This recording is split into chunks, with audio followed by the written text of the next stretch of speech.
पायल, कल से तुम्हारा स्कूल शुरू हो जाएगा और ममता, शहर से मैं अलग अलग तरीके की बिरयानी बनाना सीख कर आया हूँ। अब मैं यहीं पर बिरयानी बेचूंगा क्योंकि हमारे गांव में लोगों को बिरयानी बहुत पसंद है। शाम होते ही चचा के पास चले जाते हैं।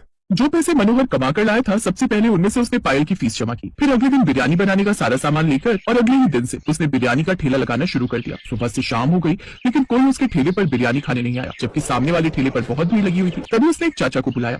अरे चाचा, इधर आओ जरा, मैं भी बिरयानी बेच रहा हूँ। अरे कुछ लोग मेरी भी बिरयानी खाकर देखिए। अरे मनोहर, वो कई सालों से बिरयानी बेच रहा है, लोगों को लत पड़ गई है उसकी बिरयानी खाने की। अरे कम से कम एक बार लोगों को मेरी बिरयानी खाकर तो देखनी चाहिए। वो 120 रुपए की प्लेट देता है, मैं 100 रुपए की दे दूंगा। अरे तुम्हें यहाँ हर कोई जानता है कि तुम मजदूरी करते थे, इसलिए सबको पता है तुम्हारे हाथों में वो स्वाद होगा ही नहीं। 10-20 के चक्कर में कोई अपना स्वाद नहीं खराब करेगा। मुझे जाने दो भैया। ऐसे कई दिन बीत गए लेकिन कोई उसकी दुकान पर बिरयानी खाने नहीं आता था। हर रोज उसकी बिरयानी बर्बाद हो जाती थी। एक रात उसने गुस्से में अपनी पत्नी से कहा, ये गांव वाले सिर्फ एक बार मेरे हाथ की बिरयानी खा ले तो दोबारा उसके पास जाएंगे नहीं, पर कोई मेरी बिरयानी खाने को तैयार ही नहीं है। आप बिरयानी उससे कम रेट में बेचो, फिर देखना। अरे मैंने कम रेट में बिरयानी बेचने की कोशिश की लेकिन लोग कह रहे हैं कि 10-20 के चक्कर में अपना स्वाद भी खराब करेंगे। अब देखना, मैं बिरयानी इतनी सस्ती बेचूंगा कि लोगों को आना ही पड़ेगा। वो 120 की देता है, मैं सिर्फ 10 रुपए प्लेट बेचूंगा। इतने कम रेट में आप बिरयानी कैसे बेच पाओगे? इससे ज्यादा तो बिरयानी बनाने में ही खर्च हो जाता है। जो सरकार की तरफ से हमें हर महीने मुफ्त चावल मिलता है ना, क्यों ना मैं उन चावलों का इस्तेमाल करके बिरयानी बनाऊं, फिर तो मुझे कोई घाटा नहीं होगा। लेकिन पापा, अगर उस चावल से आप बिरयानी बनाकर बेचेंगे तो लोगों को उसका स्वाद बिल्कुल पसंद नहीं आएगा। सही कह रही हो बिटिया, तो फिर ऐसा करता हूँ, गजोधर काका के घर जाता हूँ। इस बार उनकी धान की खेती बहुत अच्छी हुई थी, उनसे कुछ उधार धान और चावल ले लेता हूँ, क्योंकि मार्केट से चावल खरीदने जाऊंगा तो महंगे पड़ जाएंगे। मनोहर उसी वक्त गजोधर काका के घर गया, जो कि एक किसान थे।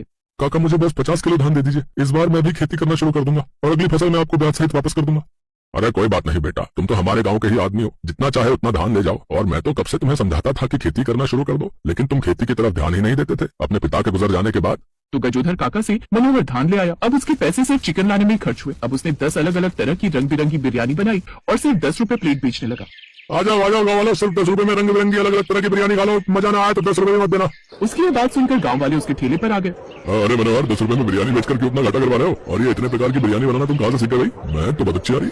आप लोगों ने कभी बताने का मौका नहीं दिया। मैं 6 महीने के लिए शहर गया था, वहाँ बहुत बड़े होटल में काम करता था, वहीं से ये सब सीख कर आया हूँ। अगर 10 रुपए की बिरयानी में हमें वही स्वाद मिला तो हम तुम्हारी दुकान पर खाया करेंगे। जल्दी से हम सबके लिए एक प्लेट लगा दो। इतने दिनों की मेहनत के बाद आज पहली बार उसकी दुकान पर लोग बिरयानी खा रहे थे। सब बिरयानी खाकर अपनी उंगलियां चाटते रह गए। अरे वाह भाई मनोहर, तुम्हारी 10 रुपए की बिरयानी में तो वो स्वाद है जो 120 वाली में भी नहीं। आज के बाद हम तुम्हारी दुकान पर बिरयानी खाने आया करेंगे और मैं आसपास के गांव में भी बता दूंगा। लोग उसकी बिरयानी पसंद भी करने लगे। कुछ ही दिनों बाद आसपास के सभी गांव के लोग उसके